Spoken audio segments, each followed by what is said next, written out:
Bonjour, bonsoir, ça dépend de l'ère à laquelle vous suivez ma vidéo.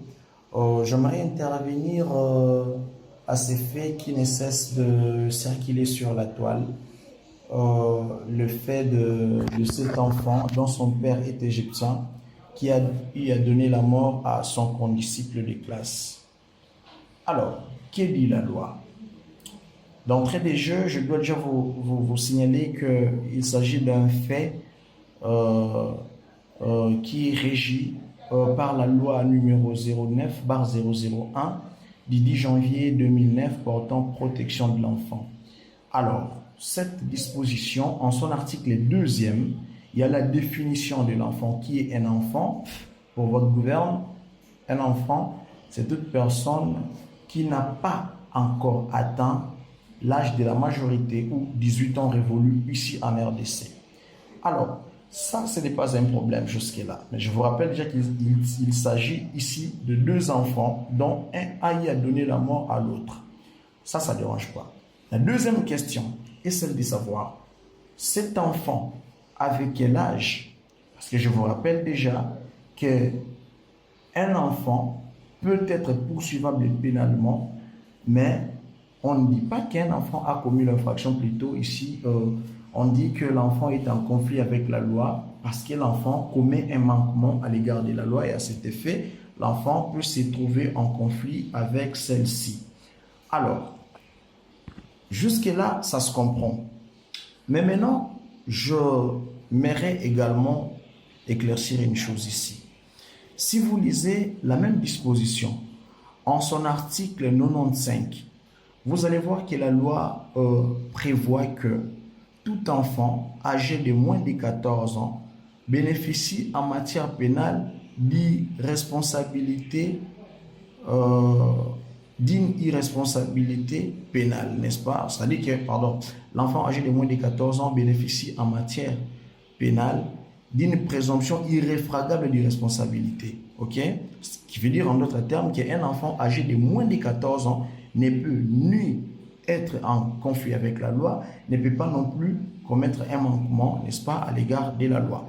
Ah, si tel est le cas, alors la question est celle de savoir, est-ce cet enfant peut être poursuivi pénalement ou non?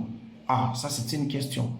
Eh bien, nous avons la réponse en lisant l'article 97 de cette même loi, n'est-ce pas, qui dispose que tout enfant âgé de moins de 14 ans ne peut ni être placé dans un centre de rééducation, ni dans un centre social, ni où que ce soit.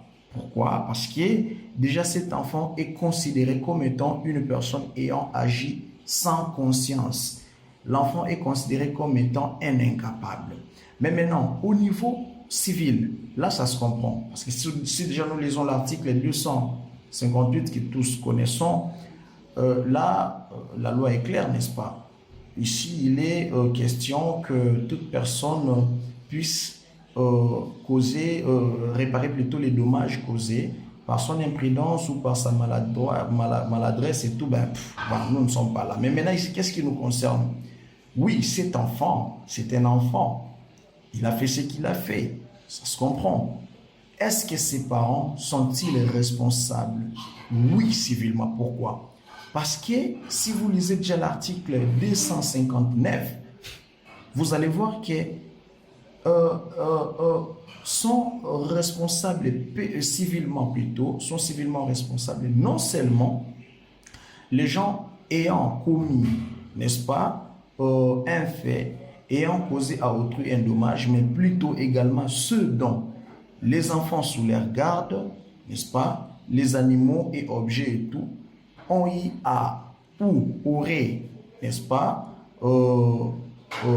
violer un droit ou causer à autrui un dommage. Alors, c'est le responsable de cet enfant ou de ces enfants ou de ces objets ou de ces animaux qui va répondre civilement.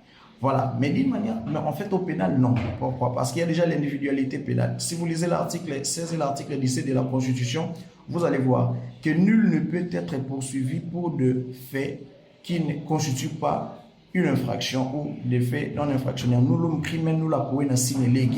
Nous connaissons très bien, ça c'est la chanson de tout juriste.